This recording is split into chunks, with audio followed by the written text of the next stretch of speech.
นี้นะน้องเอ้ยเอาใส่ลำนี่นะโอ้ยใส่ให้น้องคนหนึ่งน้องเนื้อ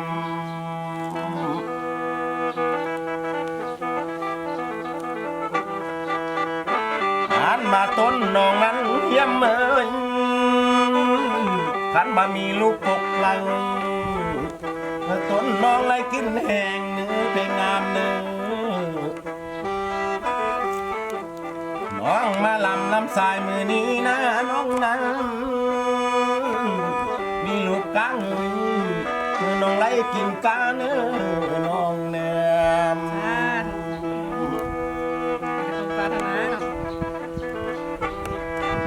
ไอ้หมอลำนี่ปรารถนาให้เนื้อลังเงินอันบ่มีลูกน้อยลูกลาเตอันต้นเจ้าไรกินแห้งเนื้อน้องเนื้อ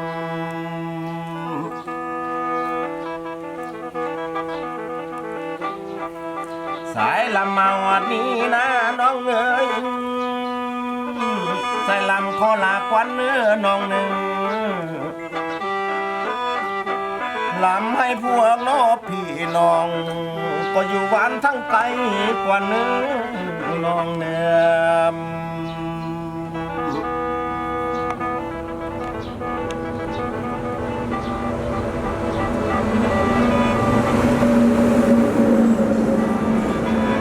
ไว้เนาะท่านเอ้ยทั้งหมอลำผู้ชายนี่นะอันมาขอบใจรวยเนื้ออาหารเฮาเอ้ยตาลานีโนอยู่ที่เมืองปากสันพุนทางหมอลำนี้ก็สิอ้อยฝนใส่ให้เนื้อทานเนื้อ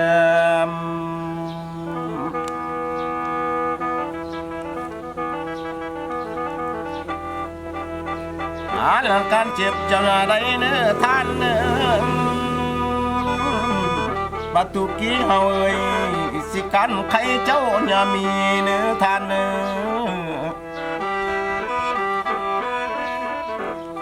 อันมาลำมื้อนี้นะพอได้ง้อยฝนใส่เนื้อสิกันใครอย่ามาเบียดเนื้อทานเนื้อ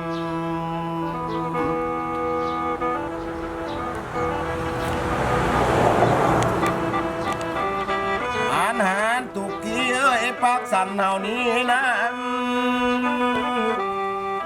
ให้สนุกน้ออยู่ล้วนสิหันเฮาต่อเบียกงานเฮาเนื้อทานเนื้อ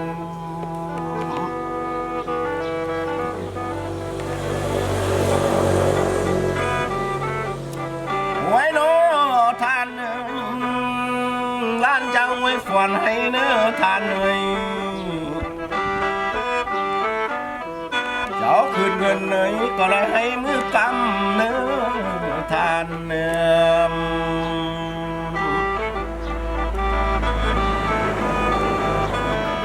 อ่านมาเจ้าคือคำเฮียมเอ้ยทานเนยก็ได้มือกอมเนื้อทานเนื้อผ่านมาขอบเขตมันใจผู้เดียวเนื้อทานเนื้อ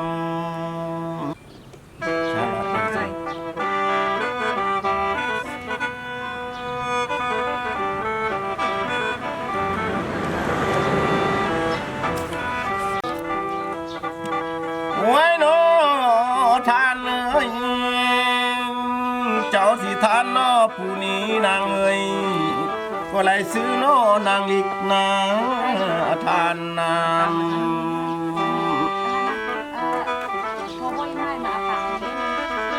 อันมาเศร้าคำนางนั้นนาเลยไปยุทธาประเทศไทยพุ่นเลยยังมีคืนคำเอ้ยก็ยังได้มาป้องบาเดน้องเนียม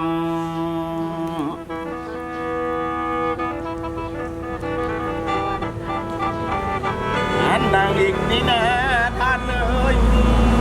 ท่านมาไม่อยู่ไทยพุ่นเรา ว่าเด้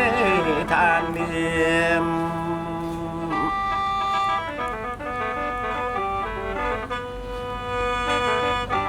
อันนางมาสวยปีนี้เฮียมเอ้ย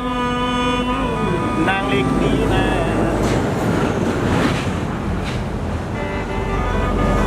อันเจ้าย่ามีกำเนื้อสาวเพลงงามเอ้ยน้องเอ้ย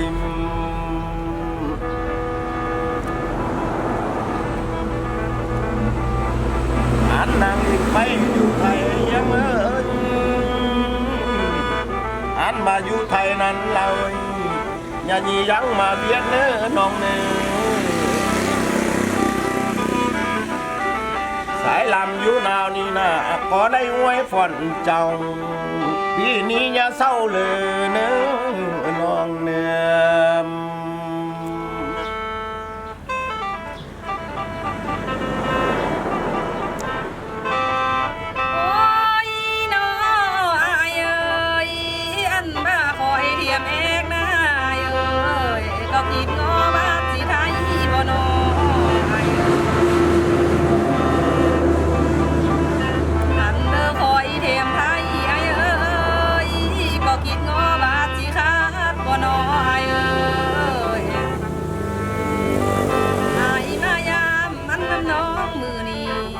บอกคิดงอว่าเต้าเมื่อเลยบ่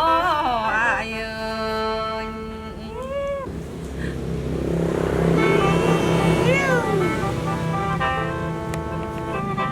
โอ้ยน้องอายเอ้ยน้องลำมาหอนี้นะสุเฮาเอ้ยลำใส่ใส่ละเอ้ยสาวคำนางเอ้ยก็เลยก้าวไปแล้ว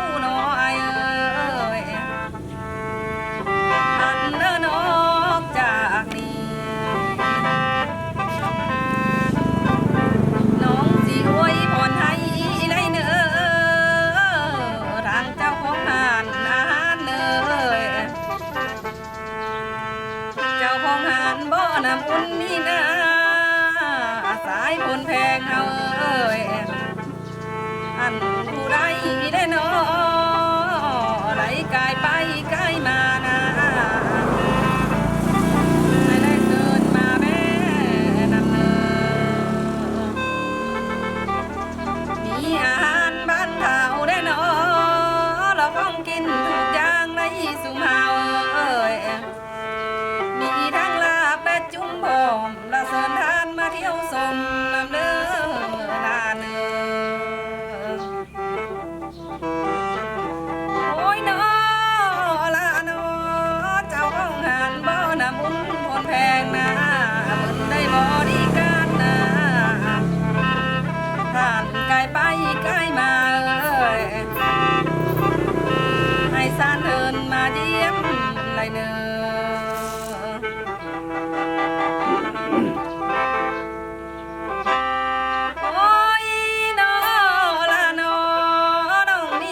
ใจด้วยเนื้อละเนื้อ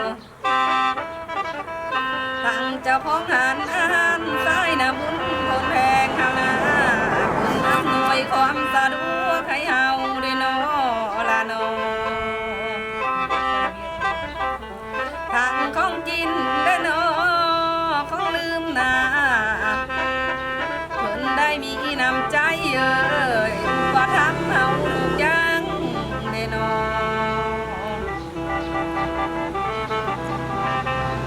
นอกนี่ขอบใจด้วยอีเด้อทั้งไอ้น้องเวียดนามพ่อเพิ่นก็เข้ามาเบิ่งแยงเฮานะลานา